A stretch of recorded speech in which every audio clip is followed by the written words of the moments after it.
I think this rookie class might go down in the end as probably one of the really good class, the best classes they've had since maybe going back to the Vince Carter. Wasn't that Vince Paul? I wasn't prepared for that. When you, it was a great class. That class was really great. Right. I feel like Wallace might have been in there. It was a very good class, and I think this class has the potential to be as great of a class as that class. Yeah, I think it's shaping up for a great season. Any thoughts on whether Carmelo finishes the season with the Knicks? I don't think that you... I mean, it's rare for an elite player to get moved around mid-season in the NBA. But I just wonder where people are now and where Phil is on him being an elite and being the focal point of your team. I was a Carmelo fan the same way I'm holding on to Harrison Barnes. I held out for bruh. And I just feel like the greater the sample gets, that you got to walk away from the dude. I still think Melo gets the easiest buckets. I think he scores easier than almost anybody in the league. Like, I'm not going to argue that. The variety of ways he can get a bucket, I think, makes him a supreme scorer. But he's still... I was going to say horrendous, but that's strong. He's still a lackadaisical defender. Okay? But I don't think they move him because you don't give him that much money. Phil kept him. They signed him. Okay? That was the big hot button issue when Phil got there. Like, are you going to give Melo this money? And they did. And so, the Knicks are going to be the Knicks just like 2.0 this year. Like, they're going to be better, but they still ain't. Look, I watched that first game where they blew out the Bucks, which made me feel bad about saying they would make the playoffs. TWC Wi-Fi. But connect, watch, and search. I also watched them get dismantled by Atlanta last night or Thursday night. So, yeah, I mean, I don't think you move him though because he's the best player on that team. So if they can get it together, it's a 5-year plan, right? Right. So. I don't think Kristaps had 25. I think he's had 16 and like another game with 13 so far. Melo had 25 in the opening game, but I haven't been able to find where. I think the first 2 games I'm seeing, Kristaps had 16 and 13 or something. But I could be wrong. I'm doing this on the fly. That's it, man. I mean, that's pretty much all for the basketball. We're gonna get into this 10 rounds of boxing talk. We're gonna take this our last break and then jump into that.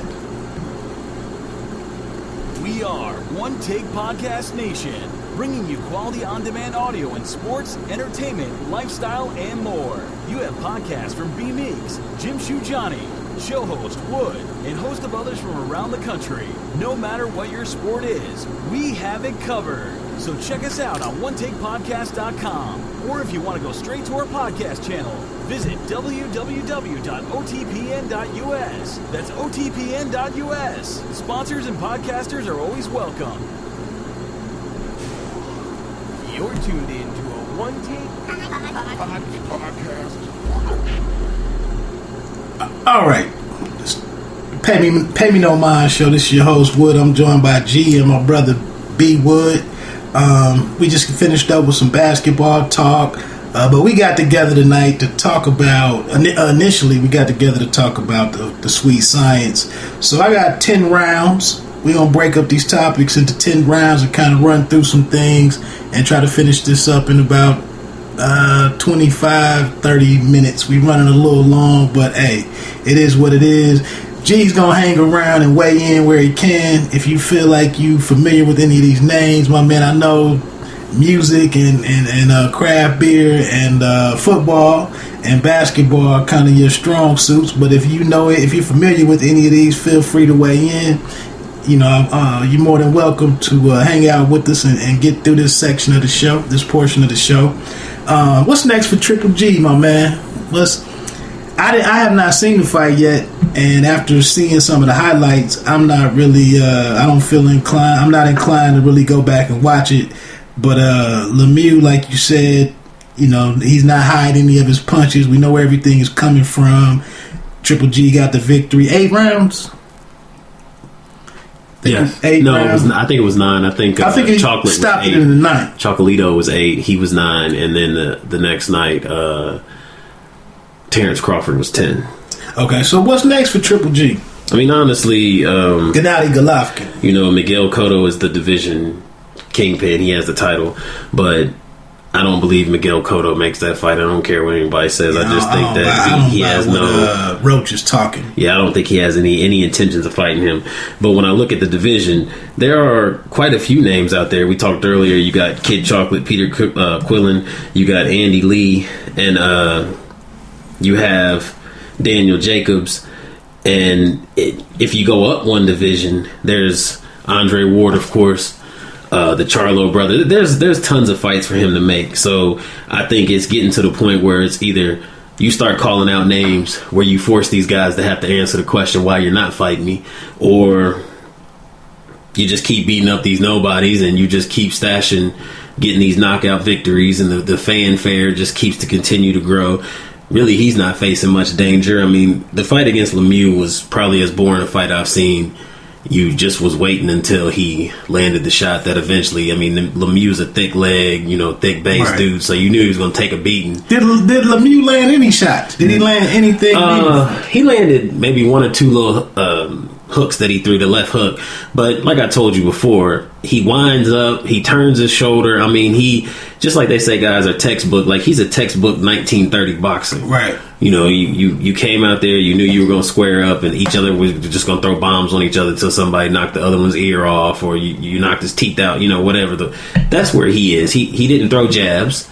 He never set up nothing. There was no feints. There was nothing technical about the guy. The fight was boring, and I mean that's what Triple G wants. So Triple G, if he can't get Canelo, if Canelo is not successful against Cotto, and I'm still on the fence with that one, we're like 20 days out, 21 days out from that fight. But if Canelo is victorious against Cotto, if Triple G can get Canelo in the ring, I think Canelo will take the fight. I think Canelo is definitely more likely to take the fight, and I think he could do okay. I need to. I don't have any clue right now of how he adjusts to Triple G's power, but other than that, Triple G cannot hang around at 160, can he? For a career, he's not going to be able to make a living at 160. I think at the way it is right now, when you look at these names at 160, I don't think any of those guys are in a rush to meet Triple G, size-wise, power-wise. I just don't think. But when you look at how Ayers Lara fought him, I do think if he fought Miguel Cotto, I think Cotto was a better mover, a better boxer than Lara, and I think Cotto would actually. Let's talk about Canelo. I'll get ready to say Canelo. You just got me. Important security message. Please call the number. You were talking about Canelo winning, and I think Canelo, if he underestimates Cotto's boxing ability, I think it's actually a tougher fight for Canelo than I think it is for Cotto. But if Canelo wins, I think that's a very likely fight to be made. If Canelo doesn't win, then I think he jumps up to the next weight class where there's a lot of young, eager guys that are trying to get in there. They fight more. They stand in the pocket and throw punches. They bang, and I think he can make a bigger name for himself at that division. But if he stays where he's at, he could knock them guys out for a long time. So I'm not sure how he goes. But to get back to my point, Gennady can't stay at 160. Well, that's what you were just finishing up. He could. I mean, if he stays at 160. I just had some technical difficulties that totally took me out. Security warning. I was up in a. Is that just rated in the satellites? I was up in a corner trying to evade. We was talking too real. It got too real. They coming to get us. So you were saying that he could hang around at 160? He could. Okay, he could. I mean, if you could sell. I haven't heard the final on those pay-per-views, But they were saying if he sold $250,000, they said that's a success. One thing that he can always guarantee is I'm going to knock a guy out. And we know that people want to see that. So you keep putting these guys in front of them, they'll find a way. If they have to go and get Floyd's team to sell these fights, they'll find a way. They'll start to sell the fights. They'll build them up. And boxing is looking for a hero. So he stay at 160, boxing will adopt him. True. And they know how much money can be made off of a boxing match, man. I mean, MMA is an up-and-coming sport. But at the end of the day, when you look at the top athletes, there ain't an MMA guy on that list. It's a female on there, maybe. Ronda Rousey. She's not making she is per second. Like she tried that was her only way to come back at Floyd. Per second, I make more money than you. Right. But per fight, it's about 9 or 10 boxers still ahead of you. The second round should be quick. Devin Alexander, is he done? They gonna keep finding fights for the guy, but I mean, I don't have any more desire to watch him. Yeah, it's sad because he did start out pretty promising, but now the conflicts that we're seeing in mid-fight with him and his trainer, it's an embarrassment, and I feel like the trainer. Yeah, I feel like the trainer really has his best interest at heart, and I just feel like if Alexander does continue, I think he needs to find another trainer. Absolutely. Because I don't think these two have a relationship, because he's been crying about Alexander for about 3 or 4 fights now and just does not understand why Alexander cannot get into the next gear against some of these people that they're facing. Maybe it's his preparation of Alexander. I don't know. But, yeah. They fed him to the wolves pretty early. They did rush him a little bit. I mean, it was big fight after big fight after big fight after big fight, and he lost 2 or 3 of those. It all went downhill from Tim Bradley, though. Yeah. It all went downhill after that. And, you know, he had the same kind of frustration with the pressure that Bradley applied to him up in the Pontiac Silverdome, I believe, was where that was held, like the last major event there. But it's been downhill for him since. He has had a flash or two, but unfortunately, I'm just concerned at this point that if he's not going to hurt his opponents, if he's not going to do meaningful boxing activity during these fights, then I hope that he looks into something else. We can keep it moving. Your guy, I was on this bus really early in his career, but Terrence Crawford had a successful defense against Deary. Yes. What's my man? Was it Jean Deary? Jean Deary. Yeah, he was from France. I hate to mess up somebody's name. You know the way they speak, man. I don't. It's probably Jean. I think it's Jean Deary, but he put him down in the 10th. I was a little disappointed because I've never heard of Deary. He may have earned the right to be there, but what was your assessment? What was your assessment on that fight? And then what's next for Bud Crawford? I got on Crawford a lot later than you. A lot of these younger guys that show promise, somewhere between that prospect and superstar, I feel like the politics of boxing gets a hold of them and they lose focus. I think Crawford getting shot in the head and all the different the things that he experienced in life, I don't know that stuff can affect him.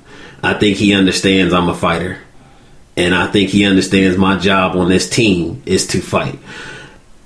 I actually had goosebumps watching that fight. I can't remember the last time I seen a man get hit with 3 shots and immediately make the change in the ring and whoop the. I mean, that was wonderful, man. I was so happy. I was there, you know. I was sweat. I felt like I was in his corner, you know.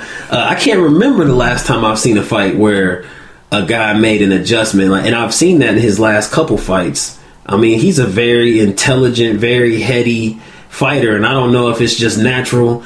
I used to feel that way about Bad Chad. Mm-hmm. The one thing I'll say about Crawford, he can actually take a punch, and when he takes a punch, it registers that he didn't like taking that punch. So as a fighter, he adjusts and he does something different. We see so many fighters get hit with a hook, and it's like, okay, he ain't gonna do that again. And 3-4 combinations later, he get hit with that same hook, and it's rare. And even in Crawford's case, when he does adjust, he may still get hit with a punch or be getting hit, but it's to set up whatever he's seen in your game. So you say, oh, he's making this adjustment, man, he's about to get peppered with this shot. But what he's actually doing is he's putting himself in a position to land shots.